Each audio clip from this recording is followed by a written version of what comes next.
वारकरी शिक्षण संस्थान अध्यक्ष हैं महाराज जी वहाँ के। महाराज जी प्रणाम। महाराज जी कृपा करके साधन में विक्षेप दोष हटाने के लिए आशीर्वाद दीजिए। इसमें कमर कसने की जरूरत है, आशीर्वाद की जरूरत नहीं है। विक्षेप क्या होता है? बार बार विपरीत चिंतन होना, विषयों का आकर्षण होना, यही तो विक्षेप होता है। विपरीत चिंतन होना, अपने आराध्य देव के प्रतिकूल चिंतन होना, हमारी बात समझ रहे हो, या प्रतिकूल भोगों का आकर्षण होना, इसी को विक्षेप कहते हैं। जैसे हम बार बार अपना चित्त प्रभु के चरणों में लगाना चाहते हैं और वो विपरीत विषयों में जाता है, वो विपरीत विषयों का चिंतन करता है। इसमें आशीर्वाद की जरूरत नहीं होती। अभ्यास योग युक्तेन चेतसा नान्यगामिना, हमें डटकर लड़ाई लड़नी है। अब हम विट्ठल विट्ठल विट्ठल जप रहे हैं, हमारा मन हमारे सामने विपरीत बातें पेश कर रहा है, हमको ना बुरा मानना है ना अच्छा मानना है, अपने आप नष्ट हो जाएगा। जैसे कोई भी मैसेज जब हमें डिलीट करना होता है तो सामने आता है ना, तो जब हम नाम जप करते हैं तो मन में अनंत जन्मों के संस्कार जमा है। कोई काम का संस्कार है, कोई क्रोध का है, कोई रागात्मक है, कोई द्वेषात्मक है, वो निकलते हैं। और हमारी तन्मयता मन में है, प्रियता हमारी मन में है। तो जब मन में गंदी बात या कोई ऐसा भगवत प्रति, तो हमें घबराहट पैदा, ऐसा क्यों आता है? नहीं होना चाहिए, तटस्थ एकदम। आप नाम जब कर रहे हैं तो मन को निर्मल किया जा रहा है। चेतो दर्पण मार्जनम, चित्त रूपी दर्पण का मार्जन हो रहा है नाम कीर्तन से। नाम जब करते हैं या नाम कीर्तन करते हैं तो हमारा चित्त जो मलिन हो गया है, वो मलिन हुआ है काम से, क्रोध से, लोभ से, मोह से, मद से, मत्सर से, अब वो नष्ट। अब हमको अगर उसके द्वारा दी गई स्फुरणा में अच्छा लगा तो नष्ट हो गए, और बुरा लगा तो उसका संस्कार बन गया, ना अच्छा ना बुरा, सम, वो निकलता चला जा रहा है। हम अपना शुरू है राधा राधा राधा राधा, वो निकलता जा रहा है। बिल्कुल आपकी स्वीकृति के बिना आपका मन कुछ नहीं कर सकता, ये पता है आपको। आपको अपनी सामर्थ्य इतनी तो पता है, भगवत दासत्व में युक्त है कि मन वही करेगा जिसकी हम स्वीकृति दे देंगे। पता है आपको, ये बात समझ में है?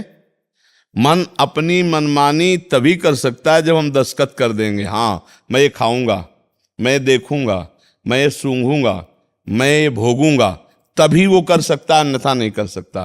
तो हम गलत स्वीकृति देना, वो हमारे सामने गलत पेशगी करेगा, भगवत विमुख बातें रखेगा, हम उसमें दस्तखत ना करें तो हमको जलाएगा, हमको परेशानी पैदा करेगा, क्योंकि हमारी ममता है मन से, तो व्यथा पैदा करेगा।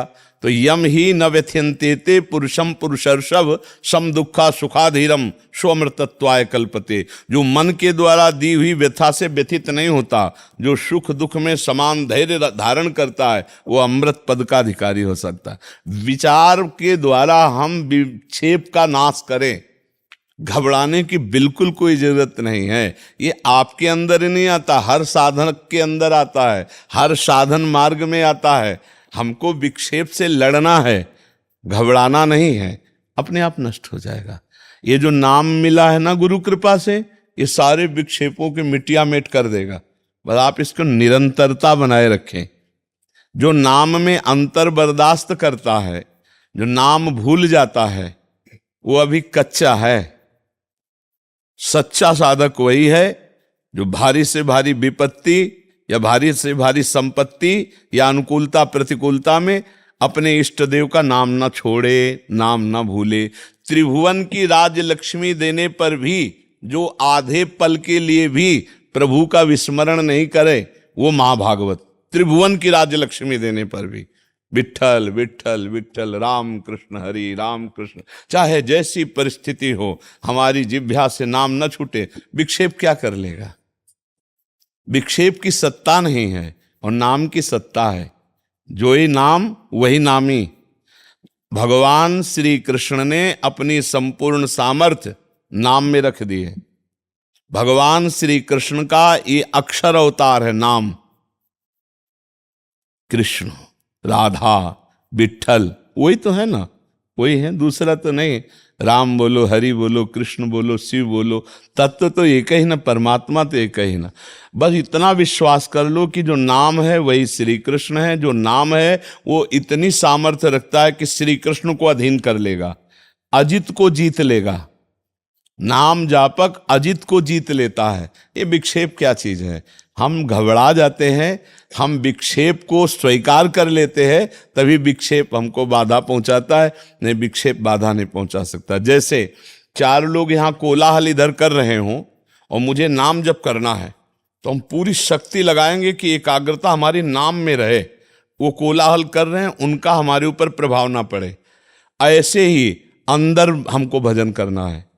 मन कोलाहल करेगा, चित्त कोलाहल करेगा, बुद्धि कुछ और निर्णय देना चाहेगी, अहंकार कुछ और कहेगा। ये सब चार लोग कोलाहल कर रहे हैं, मन, बुद्धि, चित्त, अहंकार। पर हम भगवान के दास हैं, हमको चाहिए वह डट के। जैसे चार कोलाहल कर रहे हैं, हमारा भजन न छूटे, हम जब ऐसे हम अंदर के कोलाहल में भजन को पकड़े, सब विक्षेप शांत।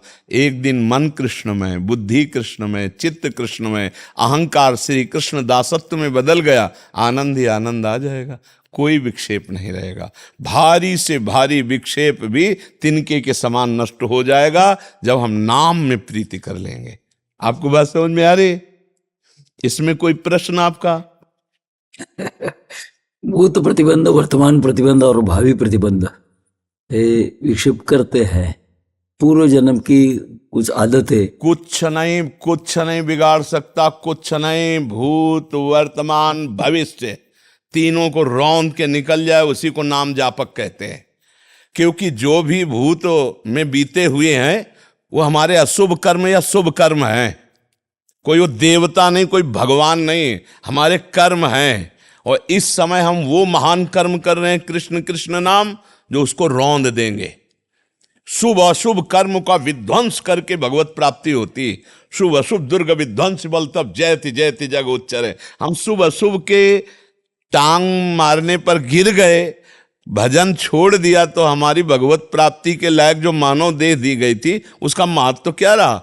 शुभ अशुभ की टांग में तो पशु पक्षी भी गिर जाते हैं, वही गिरते हैं, और हम भी वैसे गिर गए। तो इस मनुष्य देह की दुर्लभता क्या रही? दुर्लभता ये है कि हम भजन के प्रभाव से सुख दुख को भोगते हुए, शुभ अशुभ को रौंदते हुए आगे बढ़ जाए। अगर हम इस बात देखो, यहां एक भूत जैसा है खेल। जैसे एक महल में भूत रहता है और आप उसको बुलाओ कि आ जाओ, तो आ जाएगा। स्वीकार कर लो कि भूत है, आ जाएगा, तो आ जाएगा, आपको दिखाई देगा। ऐसे स्वीकार कर लो कि भूत का कर्म हमको बाधा पहुंचा रहा है, पहुंचा देगा। नहीं, भूत का कर्म है किडनी, दोनों फेल है। देख रहे हो कैसे बोल रहे हैं, कैसे बैठे हैं, और बैठे ही नहीं हैं, रात दिन इसी में लगे हैं। जौन मार, तू मुझे कितना मारेगी, मार। अधर्म का कोई पाप कर्म वो आक्रमण कर रहा है, भगवान की तरफ जाने से रोक रहा है, और भगवान का भजन उसको रौंद रहा है और आगे बढ़ा रहा है।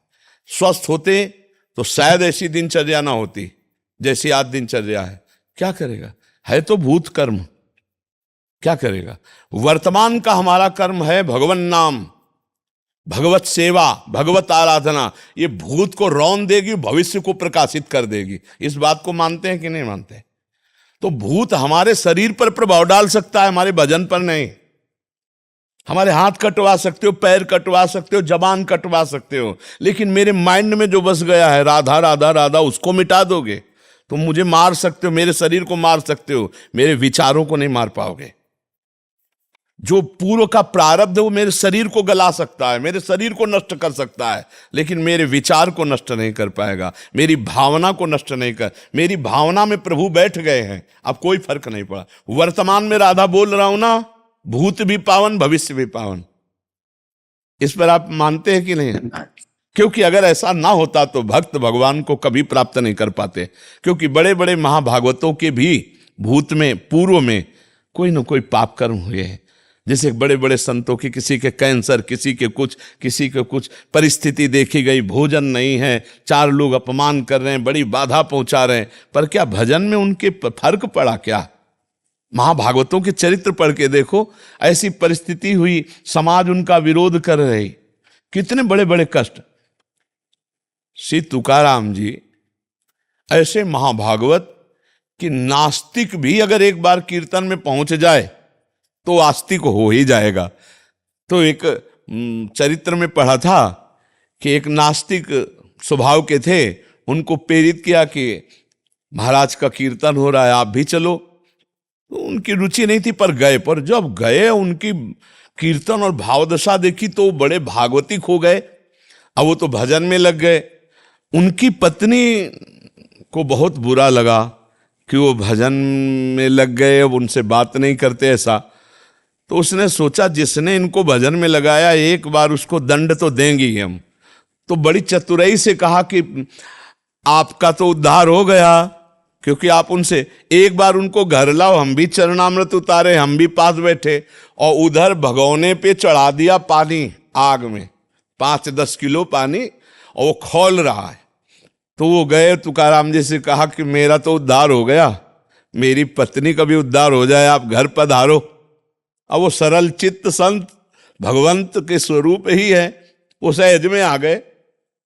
अब वो ऐसे बैठे चर्चा कर, पीछे से खौलता हुआ पानी आके ऐसे तुकाराम जी के पूरे शरीर में डाल दिया। ओ विठ्ठल विठ्ठल विठ्ठल।